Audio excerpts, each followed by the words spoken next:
Bismillahirrahmanirrahim. Assalamualaikum warahmatullahi wabarakatuh.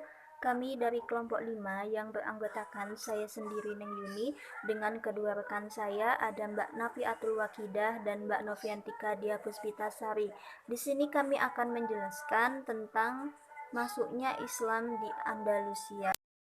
Langsung saja yang pertama yaitu tentang masuknya Islam ke Andalusia. Spanyol atau disebut dengan Andalusia diduduki umat Islam pada zaman Khalifah Al-Walid, salah seorang khalifah dari Bani Umayyah yang berpusat di Damaskus.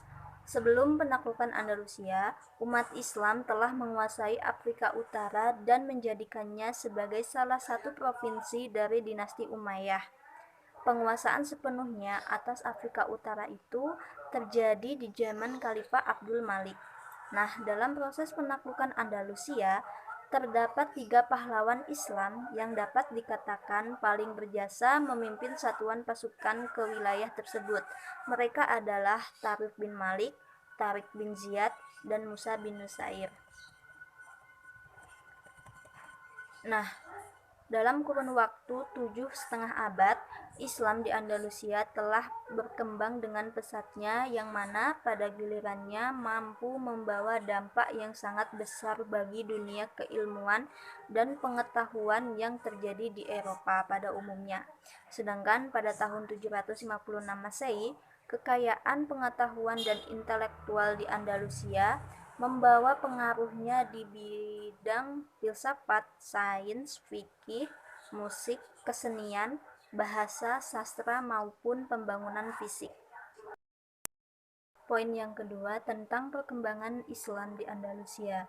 Dalam perkembangannya, Islam di Andalusia dibagi menjadi 6 periode. Periode pertama pada tahun 711 sampai 755 Masehi. Pada periode ini, Andalusia berada di bawah pemerintahan para wali yang diangkat oleh Khalifah Bani Umayyah yang berpusat di Damaskus. Pada periode ini juga, stabilitas politik negeri Spanyol belum tercapai secara sempurna. Gangguan-gangguan masih terjadi baik dari luar maupun dari dalam. Periode kedua pada tahun 755 sampai 912 Masehi.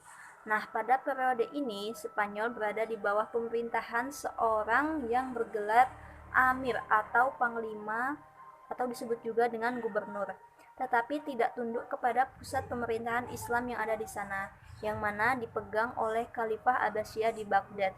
Seiring berjalannya waktu, umat Islam memperoleh kemajuan-kemajuan baik dalam bidang politik maupun dalam bidang peradaban. Periode yang ketiga pada tahun 912 sampai 1013 Masehi. Nah, pada periode ini umat Islam Andalusia mencapai puncak kejayaan Daulah Abbasiyah di Baghdad. Abdul Al-Rahman Al-Nasir mendirikan Universitas Cordova. Perpustakaan memiliki koleksi ratusan ribu buku. Nah, pada masa ini masyarakat dapat menikmati kesejahteraan dan kemakmuran serta pembangunan kota berlangsung cepat. Selanjutnya periode keempat pada tahun 1013 sampai 1086 Masehi. Pada periode ini, umat Islam Andalusia kembali memasuki masa pertikaian intern, yang mana apabila terjadi perang saudara, ada di antara pihak-pihak yang bertikai dengan meminta bantuan kepada raja-raja Kristen. Selanjutnya periode yang kelima pada tahun 1086 sampai 1248 Masehi. Pada periode ini, Andalusia meskipun masih terpecah dalam beberapa negara, tetapi terdapat satu kesatuan yang dominan, yaitu kekuasaan dinasti Murabitun.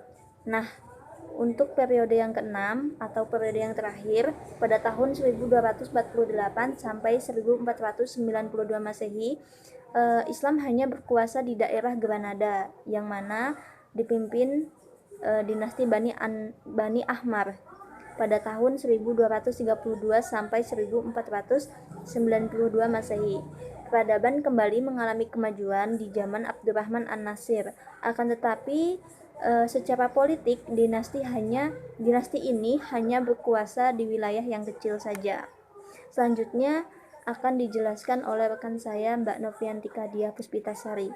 Baik, di sini saya akan melanjutkan penjelasan dari Mbak Neng Yuni. yaitu tentang masa kejayaan Islam di Andalusia.